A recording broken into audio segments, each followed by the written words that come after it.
So what we've got, one that's already done. And you can see that rabbet on here matches up with the fillet on that completed side. And the first thing we need to do is knock a bevel onto this edge.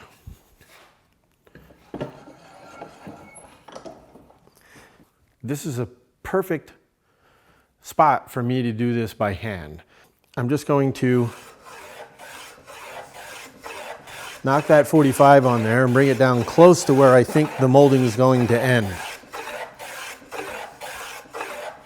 And I'm going against the grain, so I might have to flip it around here.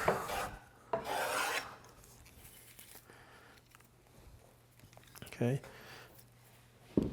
Some good basic stuff. This is the number 8 hollow. I'm going to turn this around in the vise so I'm going in the correct direction. And now what I want to do is, you have those 2 little flats or 2 little corners that were created by that 45. And what I want to do is grab my molding plane, get my fingers down in there. The idea is I'm going to run along those 2 corners. I should have 2 strings coming off of here, and I'm going to keep going until I get to 1. So we've got 2 little strings coming off. They should keep getting bigger and bigger as I move down here.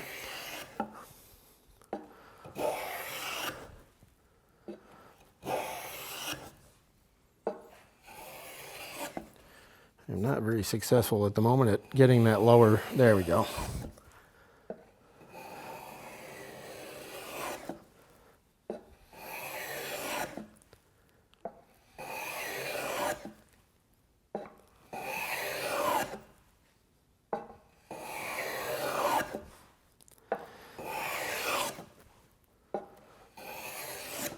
And I think I probably should have made my bevel a little bigger.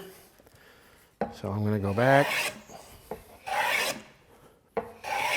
broaden that up a little bit.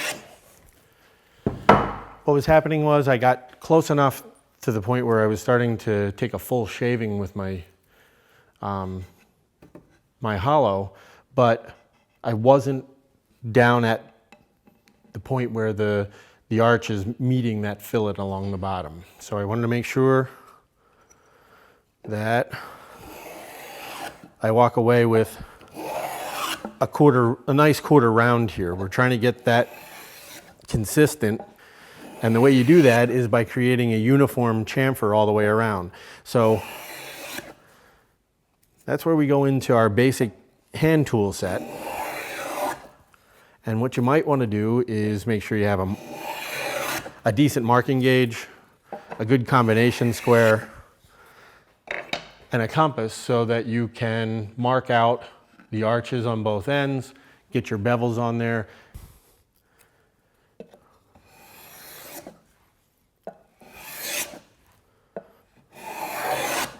Okay, so we're getting closer. There we go.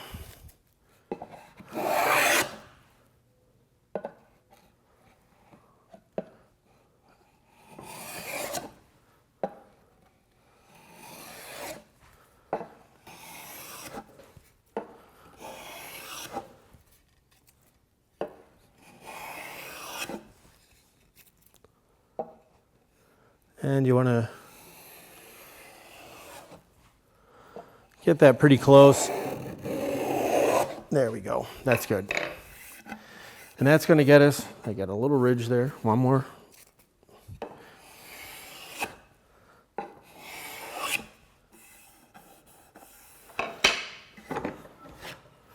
That's fairly good. And I mean, you can see I've got a nice, I'm pretty close to a thumbnail quarter round there. You saw how long that took. It's not a tremendous investment of time. A decent pair of hollows and rounds going to set you back a few $100 or so. You'll need a couple of those and some way to rabbet this thing. I'm going to run the rest of these on the router, which means my total shop investment is about $150 or so for a router, $20, $30 for a bit. I could make myself a router table. In fact, at home, that's the router table I've used for 30 years. It's been a homemade one, just piece of plywood with the base mounted to the underside of it, and you know, made 4 legs and some aprons to hold it up. Okay, I'm set up here at the router table.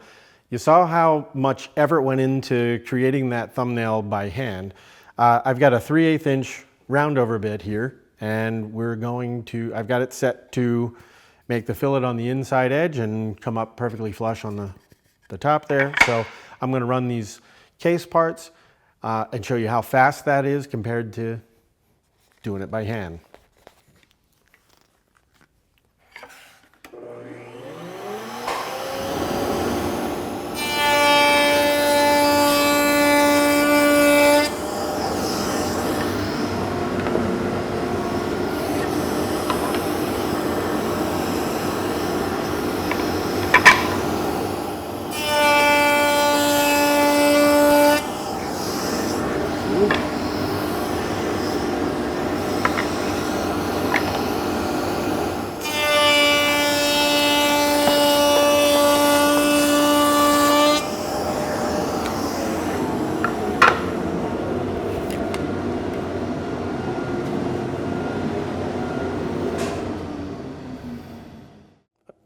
And here's the side that we did over at the bench, and you can see